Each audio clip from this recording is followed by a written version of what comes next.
नमस्कार। इंडिया चाहता है कि एक खास एडिशन लेकर मैं आपके साथ हाजिर हूं। मैं हूं सुमित अवस्थी। आज इस वीकेंड एडिशन पर हम बात करना चाहेंगे देश के किसानों की और उन किसानों के उन तमाम नेताओं की जो अब आंदोलन वापस कर स्थगित कर अपने घरों की ओर लौट गए हैं। क्या अब चुनावों में किसान बिल का मामला गरमाएगा? क्या इन चुनावों में किसान सत्तारूढ़ पार्टी यानी बीजेपी के साथ रहेंगे या खिलाफ रहेंगे? क्योंकि कुछ किसान नेता तो राजनीति में आने का ऐलान कर चुके हैं। अलग अलग राज्यों में वो चुनाव लड़ने की तैयारियां भी कर रहे हैं। इन्हीं तमाम मुद्दों पर बात करने के लिए एक डिटेल्ड इंटरव्यू लेके हम आपके सामने हाजिर हैं आज इंडिया चाहता है में। और आज के हमारे सबसे खास मेहमान, क्योंकि ये देश किसानों की भूमि है, तो हमने सोचा शुरुआत इसी के करते हैं। इसीलिए किसानों के आंदोलन के सबसे बड़े चेहरे इस वक्त राकेश टिकैत साहब मेरे साथ जुड़ गए हैं। बहुत बहुत शुक्रिया राकेश भाई, वक्त निकालने के लिए, हमसे बात करने के लिए। एबीपी न्यूज़ लगातार संघर्ष में आपको कवर करता रहा, आपकी खबरें दिखाता रहा। अब आप घर लौटे हैं करीब 13 महीनों के बाद। तो घर लौट के कैसा लग रहा है आपको? क्या कर रहे हैं घर पहुंच के? अब आप खालीपन महसूस हो रहा है? नहीं, घर गए कहाँ हम तो 13 महीने बनाम 13 घंटे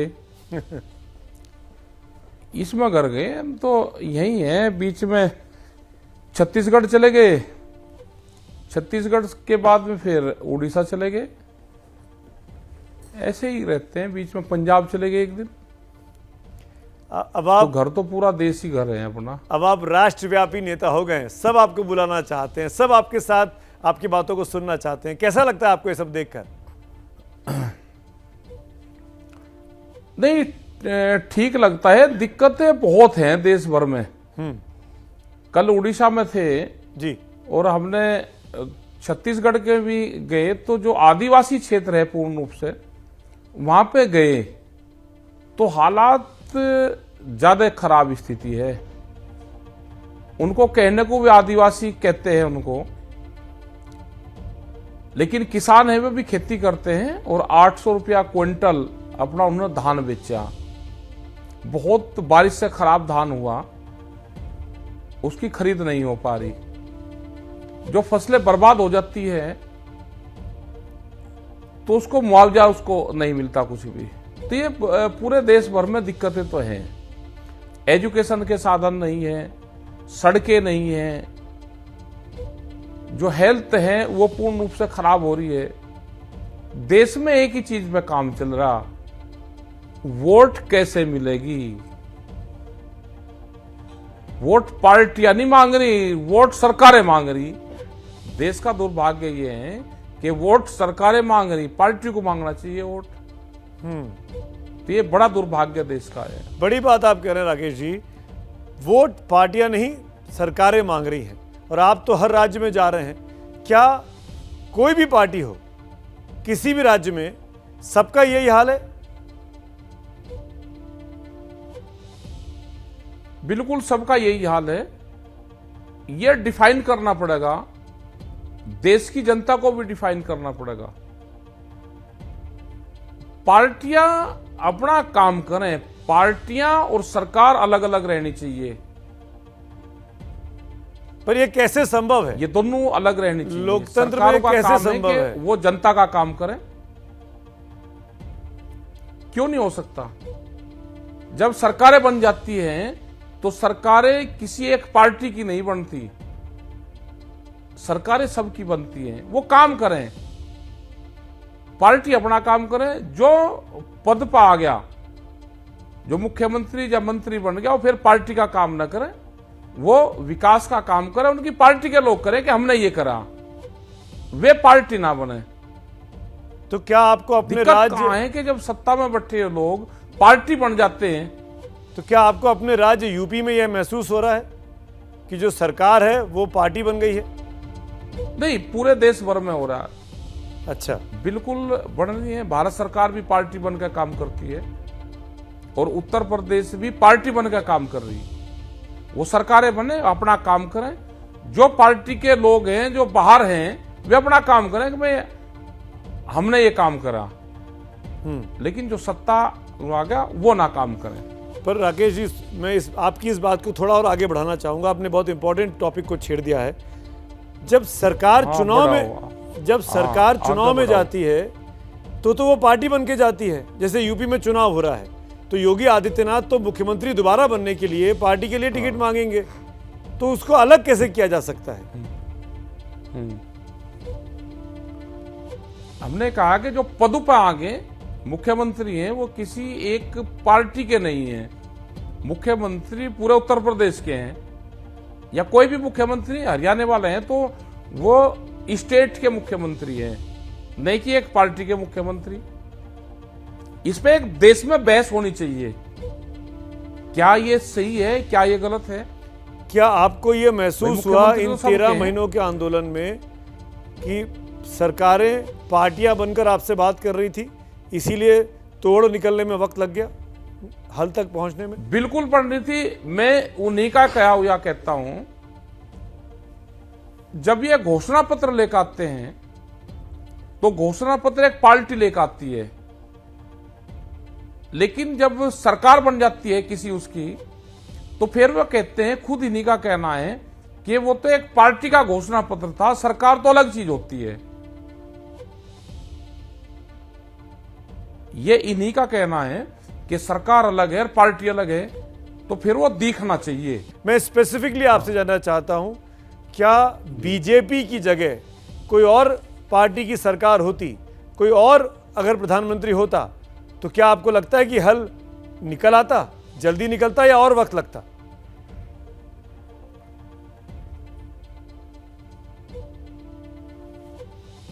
पार्टियां पहले भी बहुत रही और पहले भी प्रधानमंत्री और मुख्यमंत्री बहुत रहे, हल जल्दी निकल जाता। अगर सरकार बीजेपी की होती तो भी हल जल्दी निकल जाता, तो भी जल्दी निकलता हल। तो सरकार तो बीजेपी की ही है देश में, प्रदेश में आपके? नहीं है। हमने बार बार कहा कि कंपनी उनकी सरकारें थी, बिल भी वापसी हुए हैं, लेकिन कॉन्फिडेंस में अपने लोगों को लेते हैं और किसानों को भी लेते।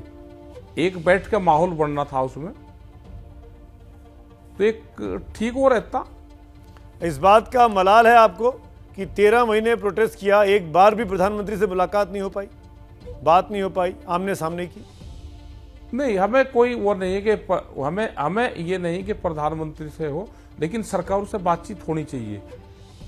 तो बातचीत तो हुई थी, 11-12 राउंड की बातचीत हुई थी, फिर एक मीटिंग में अमित शाह जी के साथ ही मीटिंग हुई थी आपकी। हाँ, तो जब भी मामला निमट जाता। लेकिन चलो, जो भी हुआ है, अब जो सरकार है, जो समझौता हुआ उस समझौते पे काम करे। अब आपको भरोसा है? जिन जिन स्टेट में समझौते हुए हैं, जिन जिन भरोसे पे पूर्ण रूप से काम करा है, एमएसपी पर आपकी डिमांड काम करे। एमएसपी पर जो आपकी डिमांड थी कमेटी बनने की, सरकार ने अश्योर भी किया। एमएसपी बात कहां तक आगे बढ़ी? अभी हम 15 तारीख में बात करेंगे, और जो कमेटी के लोग बातचीत कर रहे थे वो सब 15 तारीख में एक बार हम इकट्ठे होंगे, और उनकी बातचीत कहां तक हुई, क्या भी हुआ, कमेटी का क्या फॉर्मेट रहेगा, तो हो सकता है कि चुनाव से पहले हो जाए, और या उसके बीच में भी, क्योंकि कमेटी तो बन सकती है, कोई चुनाव आचार संहिता का उसका मामला नहीं है, और वो अपनी बातचीत शुरू भी कर सकते हैं, क्योंकि भारत सरकार से होगा और उसकी मीटिंग शुरू हो जानी चाहिए। किसान दिवस है, चौधरी साहब का जन्मदिन था, आप लोग गए वहाँ पे, आप लोगों ने उनकी उस पर फूल माला अर्पित की। मैं ये पूछना चाह रहा था आपसे, क्या चुनाव नहीं होते जी आज की डेट में, तो क्या सरकार आपकी बात मानती, तीनों बिल वापस लेती? हाँ,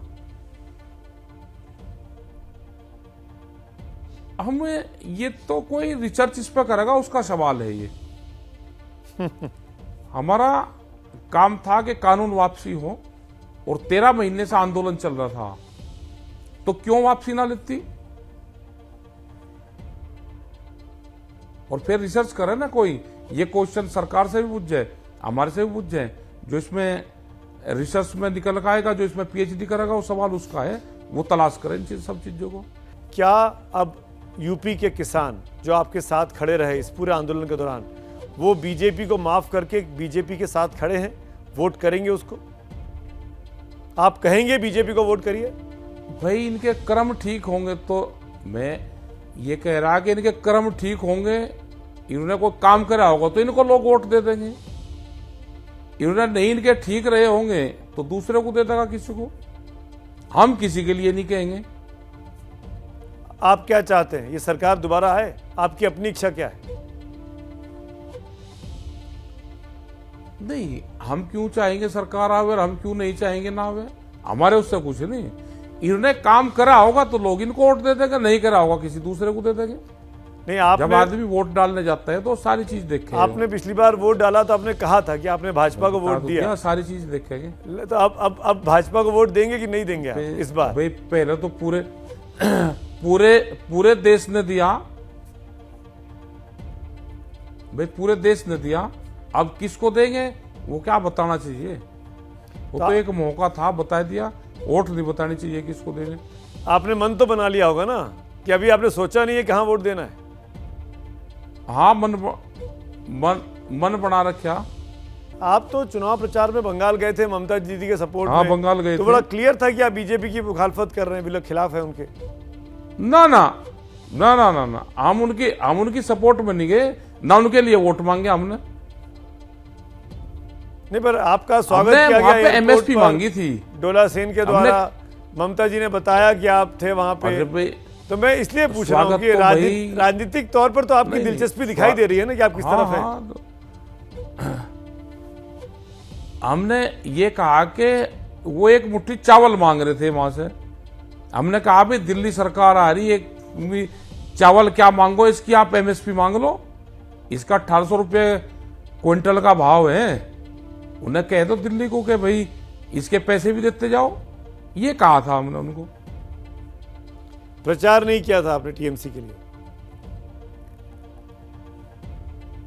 नहीं, उसके लिए प्रचार कभी नहीं करा। राकेश भाई, अगर 1 से 10 के स्केल में ये पूछूं मैं आपसे कि सबसे बेहतर प्रधानमंत्री आपको कौन लगा, तो आप कितना नंबर देना चाहेंगे? आप तो राजनीतिक तौर पर एक्टिव रहे हैं, चुनाव लड़े आपने, इसलिए मैं आपसे पूछ रहा हूं, आपकी राजनीतिक समझ के हिसाब से देश के सबसे सफल प्रधानमंत्री आप किसको कहेंगे? नरेंद्र मोदी जी को, मनमोहन सिंह जी को, इंदिरा गांधी जी को, राजीव गांधी को, वाजपेयी जी को, किसको?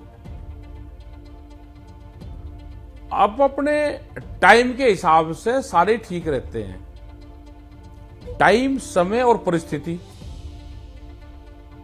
तो सब ठीक रहते हैं। जब देश में अनाज की कमी थी तो लाल बहादुर शास्त्री जी का नाम आता है, जब युद्ध का टाइम आया तो इंदिरा गांधी जी का भी नाम आता है, मनमोहन सिंह का भी नाम आता है। तो टाइम के हिसाब से, टाइम, परिस्थिति, समय, चंद्रशेखर जी का भी आता है, देवगौड़ा, सब स्थिति बदलती रहती है।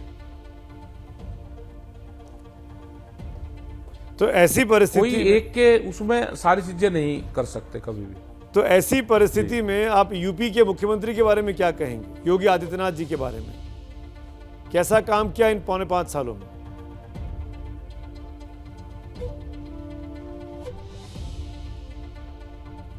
भाई है क्या, ये भी सलाह ज्यादा लेते हैं। दूसरी जो इनकी दिन की टीम है, जो ये रिपोर्ट मंगाते हैं, वो रिपोर्ट नीचे से ज्यादा आवेगी घूम फिर कर, जब तक वो लेट हो जाता है मामला, इतना उसका केस निमट जा कितना ही। तो आप डायरेक्ट अगर मुख्यमंत्री को फुल फ्लैश पावर हो जी, और वो डायरेक्ट काम करें तो मुख्यमंत्री ज्यादा काम कर सकता है। कोई भी तो आप ये मुख्यमंत्री कह रहे हैं कि योगी जी के पास पावर नहीं है, पावर लेस है वो? सलाहकार उसके ठीक हो, नहीं कह रहा कि सलाह बहुत आती है इनकी भी, सलाह, और वो सलाह इतना नीचे से हो का आवेगी, इतना आवेगी, इतना 1 महीना लेट हो जाते हैं काम को। तो सलाहकार जो हैं वो काम में रोड़ा बन रहे हैं। लेट करते हैं, लेट। तो ये सलाहकार कौन है उनके, किनकी तरफ आप इशारा कर रहे जो हैं? काम आज होना है, दिल्ली से आती सलाह कि संघ से आती वो सलाह, नीचे से जाता कि है इनका बड़ा अधिकारियों की आती सलाह? हाँ, बात तो आप जानकारी तो ठीक देते हैं। इनका ऑफिस दूर है कहीं यहाँ से, और ऐसे घूम फिर के आता है फिर पूरा। जैसे एक इशू था कि मार्च में बिजली पे पेनल्टी आती थी। एक इशू, एक ही उदाहरण बताता हूं जी। और 17-18 मार्च के था कि भाई इस पे पेनल्टी का अगर छूट आ जाएगी तो मार्च में हर लोग ये सोचते हैं कि फाइनेंशियल ईयर है, हम जमा कर दे पैसा। हमने उनको कहा कि आप ये करवा दो, तो बहुत लोग बैठे हुए हैं तैयार। उन्होंने मान ली, कहा बिल्कुल ठीक बात है, लेकिन मैं कहा अगर आप लेट करोगे इस चीज को तो फिर जैसे ही अप्रैल आ जाएगा तो आदमी सोच लेगा भाई अब तो चला गया मामला। तो वो बात तो उन्होंने करी, लेकिन वो 23 अप्रैल को करी। जब तक आदमी शांत हो गया तो किसान को जिसको देना था वो भी घर बैठ गया, जो लेने वाला था वो भी होगा कि अप्रैल आ गया, भाग्य देख लगे। तो कुछ चीजें ऐसे हैं कि तुरंत कर देनी चाहिए, वो सरकार के भी फायदे में है और आम जनता के भी फायदे में है। भाई फाइनेंशियल ईयर ये लगता है कि वो मार्च को होता है, और हर आदमी ये सोचता है कि मेरा जो खाता बही है वो बिल्कुल मार्च में क्लियर हो जाए लास्ट तक, और जैसे ही मैं अप्रैल में कदम रखूं तो मेरा साफ सुथरा हो पूर्ण रूप से। प्रधानमंत्री ने माफी मांगी खुद आगे बढ़कर, हाँ जी। तीनों बिल वापस लिए। किसानों ने जो आंदोलनरत थे आपके साथ, देश भर के क्यों किसान, मांगे माफी? क्या उन्होंने माफ कर दिया अब कि नहीं किया, ये बताइए। हाँ। देखो, हम ये कह रहे हैं कि उन्होंने ठीक काम कर दिया, लेकिन माफी क्यों मांगे देश का प्रधानमंत्री? वो देश का प्रधानमंत्री है, माफी ना मांगे। वो सबका प्रधानमंत्री है, वो हमारा भी है, उन किसानों का भी है, उन परिवार को भी है जिनकी शहादत होगी। एक बार उनके लिए भी 2 शब्द कह देते हैं, वहां पे मौन धारण करवा दे। उनके लिए भी बड़ा काम करा, हम छोटा नहीं कहते कि छोटा करा, बड़ा करा। बिल वापसी ले लिए, जो डिमांड थी वो पूरी कर दी। अब क्यों माफी मांगे? जब फैसला होता है तो फैसले में कोई माफी ना मान नहीं होता, फैसला बराबर पे होता है। ना किसी की हार हुई ना किसी की जीत हुई। हम तो पंचायती सिस्टम को मानने वाले हैं, ना किसी को माफी मांगने की जरूरत ना कोई। आगे अपना उन्होंने, हमारी डिमांड थी उन्होंने कर दिया अपना बराबर सब। तो जो किसान दूर दराज गाँव में बैठे हुए हैं, जो दिल्ली तक नहीं पहुंच पाए, आपके आंदोलन का हिस्सा नहीं बन पाए, वो तो प्रधानमंत्री की इन तस्वीरों को देखकर प्रसन्न हो जाएंगे ना कि पीएम ने हमसे माफी मांग ली है, अब हमारे दिन ठीक हो जाएंगे और हम उनको वोट कर सकते हैं अब। और कर दो ना, फिर एमएसपी पे गारंटी कानून बना दो, और इनको बिजली के रेट इनको फ्री कर दो बिजली। देखो, जब तक सरकारें सपोर्ट नहीं करेगी, किसान और गांव के लोग सर्वाइव नहीं कर सकते। कहने से कुछ नहीं होता, काम को करना पड़ेगा। हालात ठीक नहीं है देश के। हम गए उन आदिवासी क्षेत्रों में, उन पे काम करने की जरूरत है, उन पे जाना पड़ेगा, वहां पे उन पर जरूरत है काम करने की। हालात इतनी खराब हैं कि शहर से 25 किलोमीटर दूर जो जंगल में लोग बैठे, उनने शहर तक नहीं देखा। राकेश भाई, एक डिमांड और थी आप लोगों की जब आप सरकार के साथ बातचीत कर रहे थे जी। लखीमपुर खीरी वाली, मंत्री जी। हाँ। और मंत्री जी ने क्या इस्तीफे की हाँ, बात थी। मंत्री जी ने ना इस्तीफा दिया, मंत्री जी ने उल्टा पत्रकारों पर हमला कर दिया। जब पत्रकार ने उनसे सवाल पूछा, मेरा रिपोर्टर था नीरज वहां पे एबीपी न्यूज का, जब उसने सवाल पूछा कि भाई एसआईटी रिपोर्ट में धाराएं चेंज हो गई हैं, हत्या का मुकदमा लग गया आपके बेटे पर, तो उन्होंने उसको एक तरीके से गर्दन पकड़ने की कोशिश की, डांटा, गाली गलौज किया, जो मैं सुनवा भी नहीं सकता हूं। पर वो अजय मिश्रा आज भी अपनी कुर्सी पर बने हुए हैं, और आप लोग अपने घर चले गए जो आंदोलन कर रहे थे। ये एक समझौता हुआ यार, भारत सरकार ने कहा कि वो कोर्ट में मामला है, शायद हो सकता है कि चुनाव तक इसको खींच कर लेकर जाए, कोई मजबूरी हो सकती है नहीं। ये हो सकता है। क्या माफ कर देंगे किसान लखीमपुर की घटना पर, जिस तरीके से जीप का घटना हुई 3 अक्टूबर को? नहीं करेंगे, नहीं करेंगे। लखीमपुर की घटना हमेशा किसानों के दिलो दिमाग में रहेगी, और जहां पे भी बातचीत होगी, जहां पे प्रेस की बातचीत होगी, वहां पे ये चीजें कहते रहेंगे। तो फिर आपको अपने जो उनकी विचारधारा थी, फिर आपको अपनी राजनीतिक समझ से क्या लगता है से, कि जब इतनी बड़ी घटना घटी फिर बीजेपी क्यों अजय मिश्रा को साथ लेके चल रही है, क्यों नहीं उनको ड्रॉप कर देती? आप क्या कहना चाहेंगे इस विषय पर? मजबूरी, कोई पॉलिटिकल मजबूरी हो सकती है उनकी, कुछ हो सके कि वो इलेक्शन के बाद में इस पर फैसला ले। इलेक्शन के बाद तब तक तो चिड़िया चुग गई खेत वाली स्थिति हो जाएगी। जी, आप कह रहे हैं किसान माफ नहीं करेगा, किसान गुस्से में है, तो बीजेपी किसान को समझाने के लिए आपको नहीं लगता कि इनको हटा देना चाहिए? पूरा बिल्कुल हटाना चाहिए इनको, क्योंकि किसान हर जगह जहां पे भी बातचीत आएगी वो कहेगा कि अजय टहनीवाला क्या रहा, वो कहेगा हमेशा, किसान इसको याद रखेगा। इसको हटा के गिरफ्तार करना चाहिए, और अगर ये बहाल हो जाते हैं तो भाई फिर पद दे दो, बड़ा दे दो इनको। अभी तो सरकार इनकी 2024 तक तो है ही। मैं वापस चरण सिंह वाले सवाल पे आना चाहता हूं, क्योंकि पश्चिमी यूपी का मामला है। इस इलाके में जयंत चौधरी की पार्टी ने अखिलेश जी के साथ संबंध कर लिया, टाई अप कर लिया, गठबंधन में चुनाव लड़ रहे हैं। तो चरण सिंह जी का जो अजगर वाला फॉर्मूला था, आपको याद होगा, जो बाद में मजगर बना, मुसलमान भी उन्होंने जोड़ लिए, अहीर, जाटव, गुजर और राजपूत, है ना, ये अजगर इसको कहा जाता था। बाद में मुसलमान जोड़ के उसको उन्होंने मजगर बनाया। ये चलेगा फॉर्मूला पश्चिमी यूपी में? अब पता नहीं, तो प्रदेश में तो पूरे में ही चुनाव होगा, कई और प्रदेशों में है चुनाव। हमें तो पता नहीं भाई, फार्मूला कहीं का चले कहीं का नहीं चलता। तो ये जोड़ी दो लड़कों की हिट होगी, गांव की गरीब की बात करते हैं, आदिवासी की बात कर, और किसने किससे गठबंधन कर लिया क्या पता भाई, क्यों कर लिया, किसी के क्या वो है। हमें गठबंधन से किसी से कुछ नहीं है। मुकाबला कर पाएंगे बीजेपी भाई का? कल दूसरा दूसरे से इतनी बड़ी पार्टी इससे का? पहले इससे पहले और हमें क्या पता मुकाबला करेंगे नहीं करेंगे। हमारा चुनाव से क्या मतलब है, हम तो चुनाव से बहुत दूर हैं। आप चुनाव प्रचार से दूर रहने की बात कर रहे हैं, पर मुझे याद है आपने असदुद्दीन ओवैसी पर आपने क्या कहा था, मुझे वो बाइटें भी याद है आपकी, जो आपने स्पीच दी है। राजनीतिक भाषण तो आप देते हैं। क्या चचा जान कहा था उन्होंने, हमने ये कहा कि दोनों के दिन के स्कूल इनके अलग हैं। अरे आप सुन तो लो जी, इनके दोनों के स्कूल दिन के अलग हैं, और रात को ट्यूशन एक ही जगह पढ़े।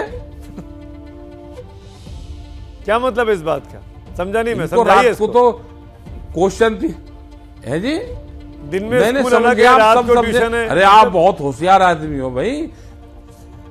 हाँ, ट्यूशन दोनों एक जगह पढ़े। ये जनता को समझाइए ना, आम गरीब किसान भी देख रहा है, हिंदुस्तान का एक एक व्यक्ति देख रहा है इस शो को। जनता क्या कहना चाहते हैं?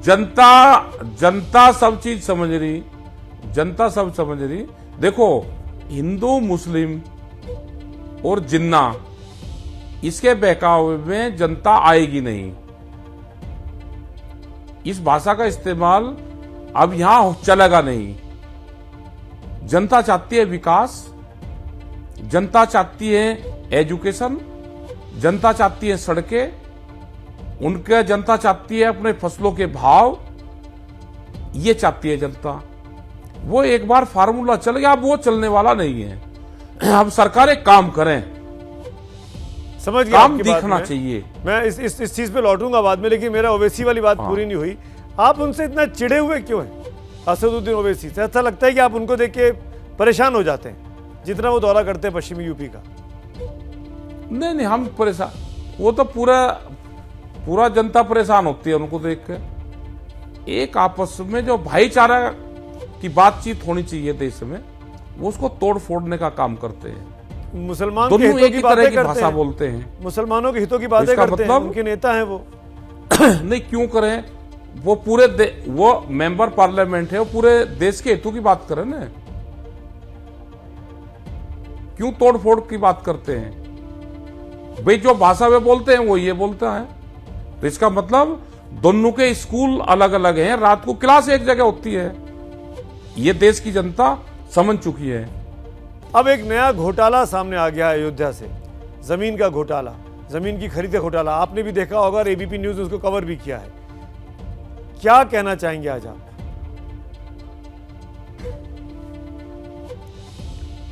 भाई देखिए, सच्चाई कह दे तो फिर खामखा हमारे पीछे फिर लोग पड़ जाएंगे। आखिर उन्होंने क्या कह दिया? आप डरते हैं क्या? अगर मंदिरों का सिस्टम बैठाना है देश में, नहीं डरता नहीं। मंदिरों में अगर ठीक काम करना है, सिस्टम बैठाना है, तो गुरुद्वारे उसका सिस्टम सीखना चाहिए। एक ही सवाल है, उनसे सिस्टम सीख लो। ये मस्जिद वाले भी सीख लो और मंदिर वाले भी सीख लो।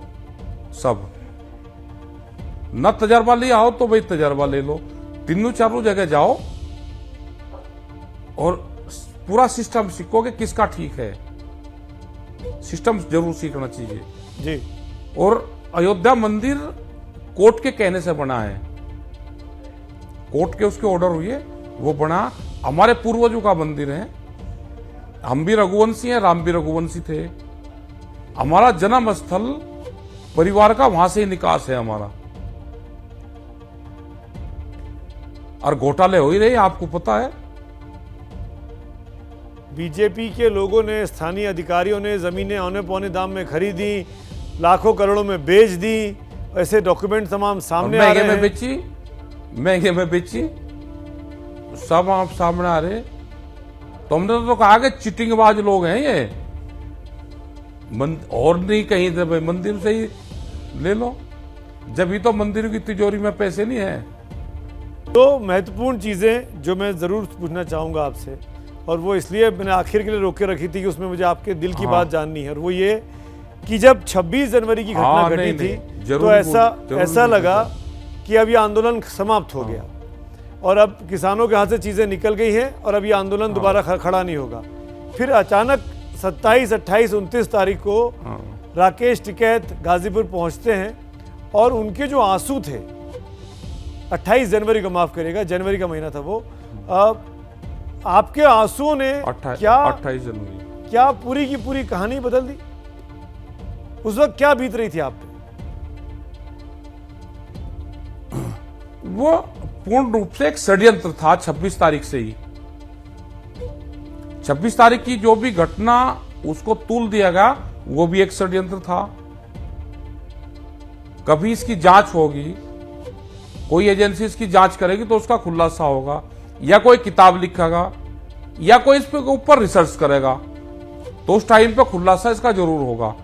तो जब आपकी आंखों में आंसू थे, वो तस्वीरें चल रही है राकेश जी, और जब आपकी आंखों में आंसू थे तो आपको किस बात का अफसोस था कि आंदोलन बिल्कुल बदनाम हो गया? क्या लग रहा था आपको? ये था कि जालसाजी करी जा रही है, पूर्ण रूप से जालसाजी। डंडे पुलिस मारे, कोई दिक्कत नहीं है। डंडे पुलिस गुंडों से मरवावे, वो बर्दाश्त नहीं होगा। दुनिया कहती है कि आप एक कदम आगे निकल गए अपने पिता से। ना ना ना, अभी तो बहुत से हैं, वे 350 बार जेल गए, हम अभी 40-45 बार गए, तो आगे कैसे निकल जाएंगे? आखिर में बस यही जानना चाहूंगा राकेश भाई, आपको लगता है देश में जिस तरह की राजनेता हमारी राजनीति को लीड कर रहे हैं, सभी पार्टियों की बात कर रहा हूं मैं, क्या भारत का समृद्ध विकास हो सकता है? भारतीयों का समृद्ध विकास हो सकता है? हमारे लीडर्स पर हम भरोसा कर सकते हैं?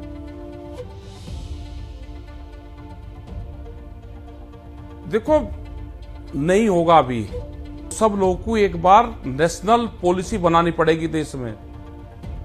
किसी की भी सरकार है, इन पॉलिसी पे काम हो, उस पे काम करना पड़ेगा। देश के इंटरनल हालात ठीक नहीं है। बहुत बहुत धन्यवाद राकेश टिकैत।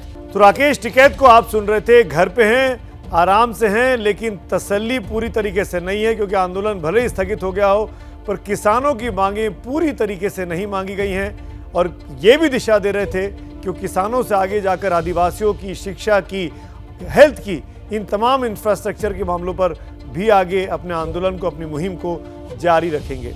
तो आज इंडिया चाहता है में इतना ही, लेकिन आपको बता दें, रोज की तरह आपको याद दिला दें मास्क अप इंडिया की, हैशटैग मास्क अप इंडिया हम हर रोज चला रहे हैं। आपको अवेयर करने की कोशिश है, आपको ये ताकतवर बनाने की कोशिश है कि अगर आपको ओमिक्रॉन को मात देनी है, कोविड को मात देनी है, तो आप हमेशा मास्क पहन के रखें, सोशल डिस्टेंसिंग का पालन करें और अगर टीका नहीं लगवाया है तो टीका ज़रूर लगवाएं।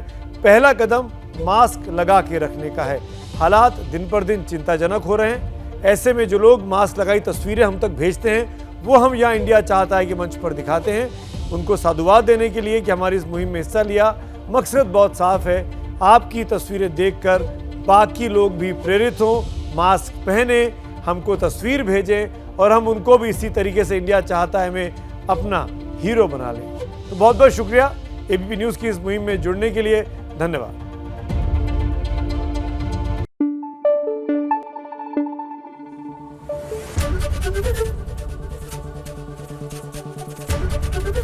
एबीपी न्यूज आपको रखे आगे।